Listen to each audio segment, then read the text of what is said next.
శివని job నుంచి, ఆఫీస్లో నుంచి గెంటేయాలని శిఖా బ్రదర్స్ చందుతో కలిసి ప్లాన్ చేస్తారు. అనంత్ ఆ ప్లాన్ ని తిప్పికొడతాడు. శిఖా బ్రదర్స్ ఇద్దరూ అనంత్ ని చైర్మన్ సీట్ నుంచి తొలగించాలని అనుకుంటారు. శివ సురేందర్తో కాల్ మాట్లాడుతూ తన ఇంటికి వెళ్తుంటే మధ్యలో చందు అతనిపై అటాక్ చేస్తాడు. 10 మంది రౌడీలు శివ దగ్గరికి వస్తూనే తమ చేతిలోని ఐరన్ రాడ్స్ తో అతనిని కొట్టడానికి వాటిని పైకి లేపారు. శివ వెంటనే వాళ్లపై తిరగబడ్డాడు. జెట్ స్పీడ్తో తన పంచెసిస్తూ ఒక్కొక్కళ్ళకి ఎముకలు విరిగేలా కొట్టాడు. అంతా చెల్లా చెదురుగా పడిపోయి తగిలిన దెబ్బల నొప్పులు తట్టుకోలేక కింద పడి దొర్లుతున్నారు. దూరంగా ఉన్న మిగిలిన వ్యక్తులు తమ పాకెట్లో నుంచి గన్స్ తీసి శివకి గురిపెట్టారు. అదే సమయంలో బ్లాక్ బెంచ్ కారులో నుంచి స్టైల్ గా దిగుతూ, నీకు కుంఫు తెలిసినట్లుంది, క్షణంలో అందర్నీ మట్టి కర్పించావు అని నవ్వుతూ అన్నాడు చంద్రయాన్. అతని వెనకే అతని ఫ్రెండ్స్ రనా, గుణ కూడా దిగారు. చందు శివకి కాస్త దూరంలో ఆగి, నువ్వు ఫైటింగ్ చేస్తుంటే చాలా బావుంది శివ, చూస్తుంటే చూడబుద్దవుతుంది అని అన్నాడు. శివ నవ్వి ఊరుకున్నాడు. గన్స్ గురిపెట్టి ఉన్న టైంలో కూడా నవ్వుతూ ఉన్న శివని చూస్తుంటే చందుకి అతనిపై కసి పెరుగుతుంది. నేను నిన్ను వదిలేస్తానని ఎలా అనుకున్నావు శివ? ఇప్పటికైనా మించిపోయింది లేదు. నేను 10 నెంబర్లు లెక్క పెడతాను. ఈలోపు నువ్వొచ్చి నా కాళ్లపై పడు. నేను నిన్ను వదిలేస్తాను, లేదంటే నా చేతిలో ఖచ్చితంగా చస్తావు అన్నాడు చందు. శివలో ఎటువంటి ఎక్స్ప్రెషన్ కానీ మూమెంట్ కానీ లేదు. 10, 9, 8, 7, 6, 5 అని చందు కౌంట్ చేస్తున్నప్పుడు కూడా శివ అలానే చూస్తూ ఉన్నాడు కానీ కదలలేదు. 3, 2 అంటున్నప్పుడు కూడా శివలో ఏ కదలిక లేదు. చివరికి 1 అని క్రూరంగా నవ్వుతూ అన్నాడు చంద్రయాన్. శివ సూటిగా చందు వైపే చూస్తున్నాడు. ఇంతలో డోంట్ మూవ్ అని ఒక స్వరం వినిపించింది. ఆ వాయిస్ కి అక్కడున్న అందరూ కూడా షాక్ అయ్యారు. ఆ వాయిస్ చందు వెనక నుంచి వచ్చింది. చందు వెనక ఉన్న ఆ వ్యక్తి చందు తలకి గురిపెట్టాడు. చందు భయంగా చేతులు 2 పైకెత్తాడు. నా వెనకుంది ఎవరో కాని, డోంట్ డూ ఎనీథింగ్ స్టూపిడ్ అని పాలిపోయిన మొహంతో అన్నాడు చంద్రయాన్.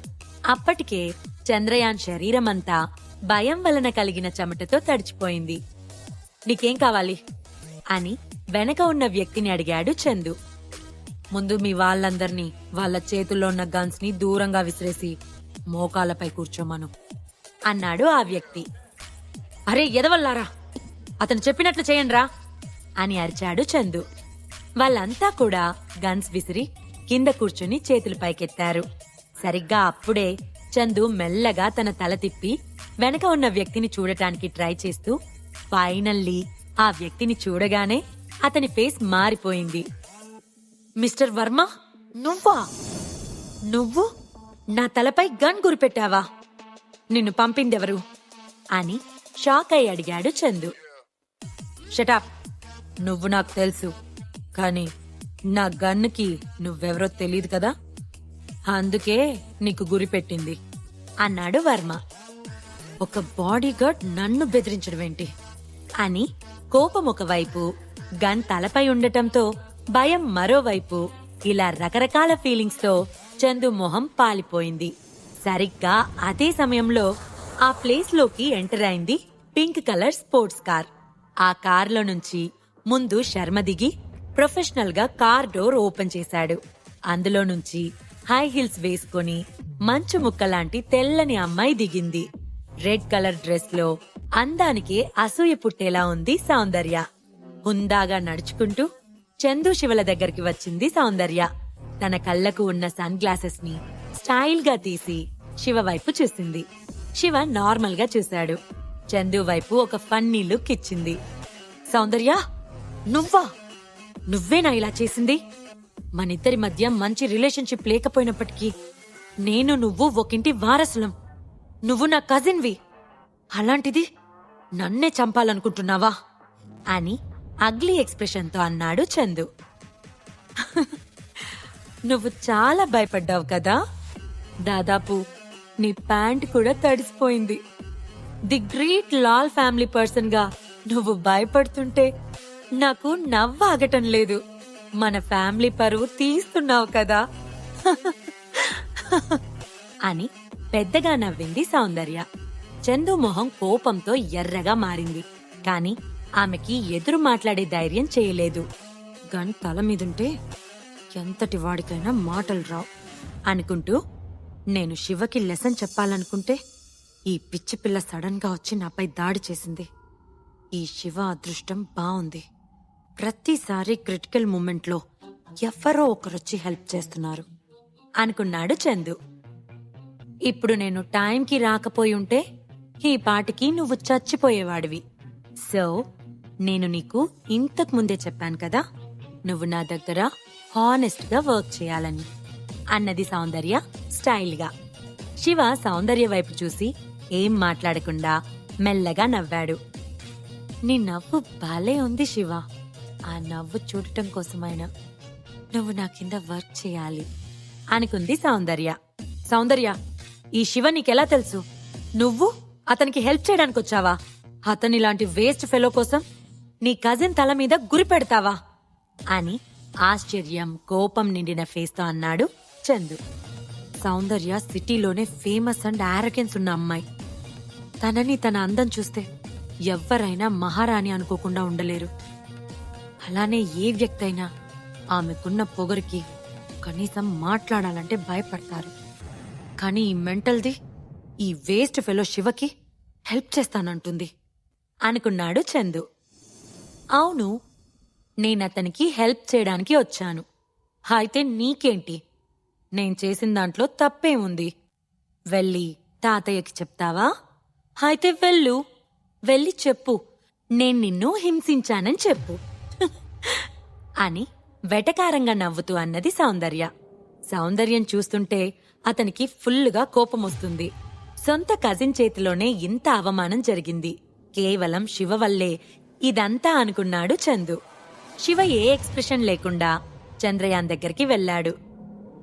వాట్ యు వాంట్ అని పొగరుగా అన్నాడు చందు.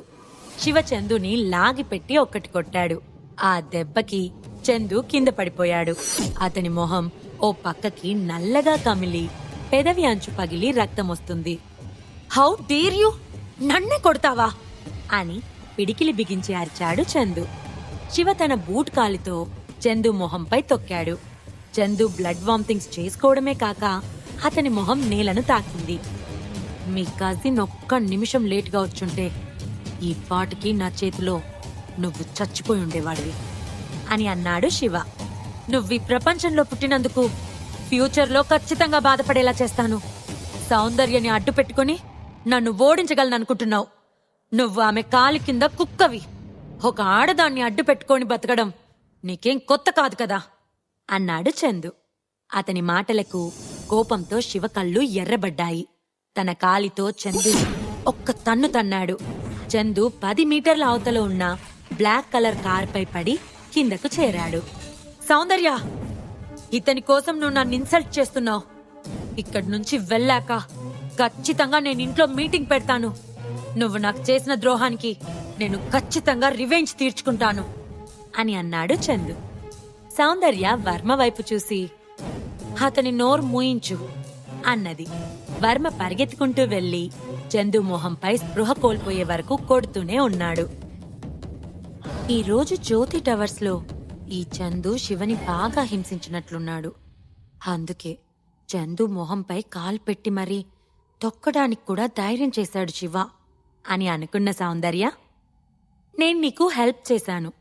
దానికి గాను ఫ్యూచర్లో నువ్వు నాకు ఏం చేయాలో తెలుసు కదా అని అన్నది.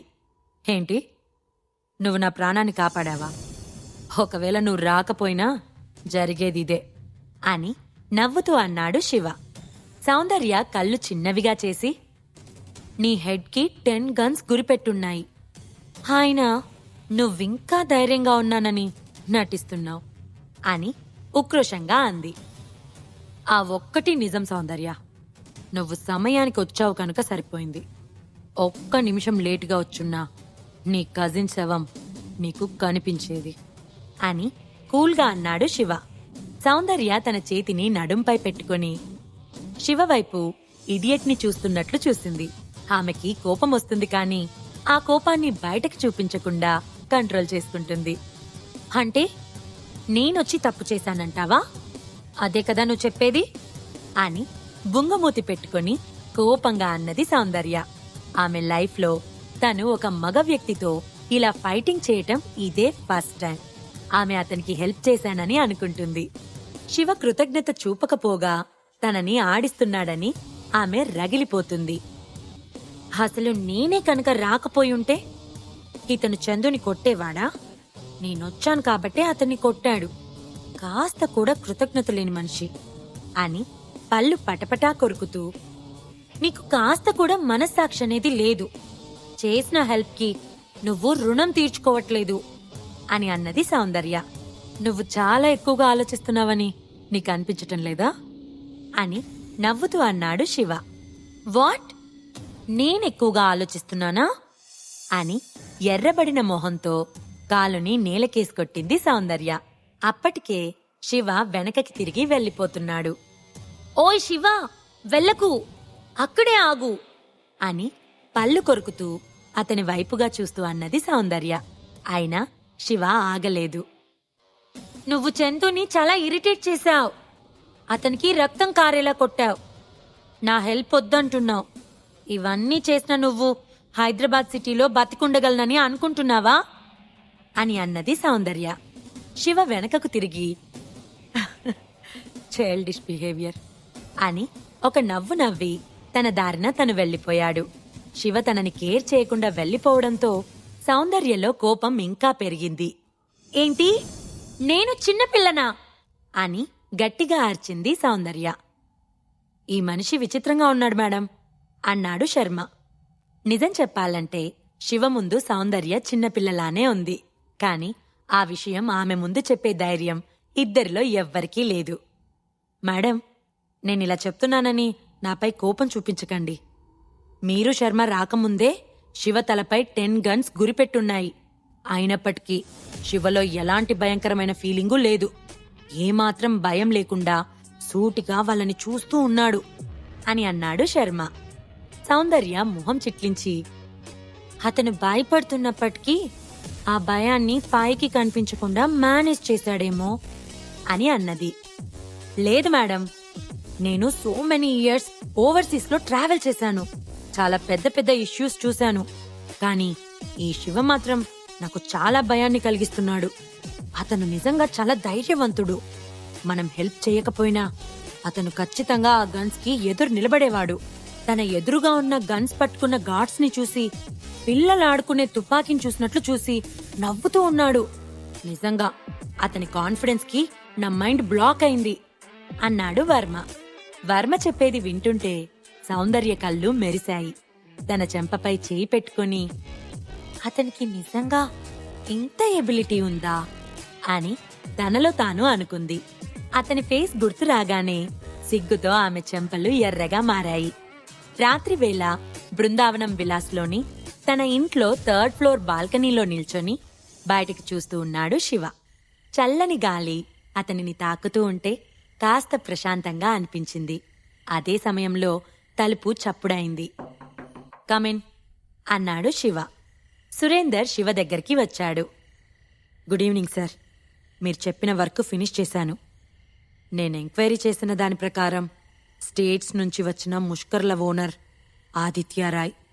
అతను రాయ్ ఫ్యామిలీకి చెందిన ఈ తరం వారసుడు. ఆదిత్యరాయ్ తండ్రి చాలా కాలం క్రితం స్టేట్స్ లో సెటిల్ అయ్యాడు. ఆదిత్యరాయ్ కూడా అక్కడే తన స్టడీస్ ఫినిష్ చేసి తర్వాత చాలా కాలం అక్కడే తన స్కిల్స్ ని ఇంప్రూవ్ చేసుకున్నాడు. అతను వచ్చేటప్పుడు తన వెంట కొంతమంది ముష్కరులను తీసుకొనొచ్చాడు. అందులో 3 చైనా వ్యక్తులు కూడా ఉన్నారు. వాళ్ళందరూ ప్రొఫెషనల్ కిల్లర్స్. చేతులతో రాళ్లను పగలగొట్టగలిగేంత సామర్థ్యం ఉన్నవాళ్లు అన్నాడు సురేందర్. శివ ఏం మాట్లాడకుండా సురేందర్ చెప్పిన దాని గురించి ఆలోచిస్తూ ఉన్నాడు. సార్, ఇంకా ఇవి డేవిడ్ చనిపోయాక నేను స్వాధీనం చేసుకోగా మిగిలిన ప్రాపర్టీస్ లిస్ట్ అని ఆ పేపర్స్ ని టేబుల్ పై పెట్టి తను తెచ్చిన సూట్ కేస్ ఓపెన్ చేశాడు సురేందర్. అందులో ఇండియాలోనే చాలా కంపెనీస్ కి సంబంధించిన షేర్స్ అగ్రిమెంట్స్ ఇంకా బ్యాంక్ కార్డ్స్ లాంటివి పేపర్స్ అన్నీ ఉన్నాయి. శివ వాటి వైపు చూసి సురేందర్ వైపు చూస్తూ, ఆదిత్యరాయ్తో మాట్లాడడానికి అపాయింట్మెంట్ తీసుకున్నావా అని అడిగాడు. తీసుకున్నాను సార్, రేపు నైట్ సిటీ అవుట్స్కట్స్లోని గ్రీన్లాండ్ హోటల్లో అని చెప్పాడు సురేందర్. నేను వెళ్ళి అతని సంగతి చూస్తాను. నువ్వు సాధ్యమైనంత వరకు డేవిడ్ ప్రాపర్టీ అంతా నీ చేతిలోకి తీసుకో. అలానే దేశంలోని అన్ని ప్లేసెస్లో నీదైన ముద్ర వేసుకో. అంతా నీ గ్రిప్లో పెట్టుకో అని అన్నాడు శివ. బీహార్, బెంగాల్ రాష్ట్రాల్లో ఉన్న రౌడీ ముఖ మన మాట వినేలా లేరు సార్ అన్నాడు సురేందర్. నన్ను ఫాలో అయ్యేవాళ్ళు పైకొస్తారు, నన్ను వద్దు అనుకున్న వాళ్ళు పైకి పోతారు. ఆ విషయంలో నేను నీకు హెల్ప్ చేస్తాను అన్నాడు Shiva. Thank you so much sir, నేను ఆ వర్క్ మీద ఉంటాను అన్నాడు Surender. Okay, you can go అన్నాడు శివ. ఓకే సార్ అని సురేందర్ రెస్పెక్ట్గా తల వంచి నమస్కారం చేసి అక్కడి నుంచి వెళ్లిపోయాడు. టీ కప్ తీసుకుని బాల్కనీలో నిల్చొని చుట్టూ దృశ్యాలను చూస్తూ ఉన్న శివకి తన తండ్రి సంపత్ గుర్తొచ్చాడు. చివరిసారి అతనిని కలిసినప్పుడు అతనితో మాట్లాడిన మాటలు శివకి గుర్తొచ్చాయి. ఏమైంది? ఆయన అలా ఎందుకు మాట్లాడారు? ఏమై ఉంటుంది అని ఆలోచిస్తున్న శివ చేతిలోని కాఫీ కప్పు కింద పడి ముక్కలైంది. శివ యొక్క ఎక్స్ప్రెషన్ మారింది. ఒక్కసారిగా అతని మనసుకి అశాంతిగా అనిపించింది. నేను టీ కప్పుపై కంట్రోల్ ఎలా తప్పాను అని అతను ఆలోచిస్తున్నాడు. ఇదేమైనా చెడు జరగడానికి సంకేతమా అని అనుకోగానే శివ మనసు బాధగా మారింది. ఇప్పుడు ఆ ఇంట్లో ఏమైనా సమస్య ఉందా అని ఆలోచిస్తున్నాడు శివ. నిప్పులో ఉప్పు వేసినట్లు చందుతో శివ గొడవ ఇంకా పెద్దగా అయింది. చందు శివపై ఎలా ప్రతీకారం తీర్చుకుంటాడు? ఈ ఆదిత్యరాయ్ ఎలాంటివాడు? అతనితో జరిగే మీటింగ్ వలన శివ ప్రాబ్లం ఇంకా పెరుగుతుందా తగ్గుతుందా? ఈ ప్రశ్నలకు సమాధానాలు తెలుసుకోవాలంటే నెక్స్ట్ ఎపిసోడ్ వినాల్సిందే. క్రింద ఇచ్చిన లింక్ ని క్లిక్ చేసి పాకెట్ ఎఫ్ఎం యాప్ ని ఇన్స్టాల్ చేసుకోండి. Stay tune to pocket FM.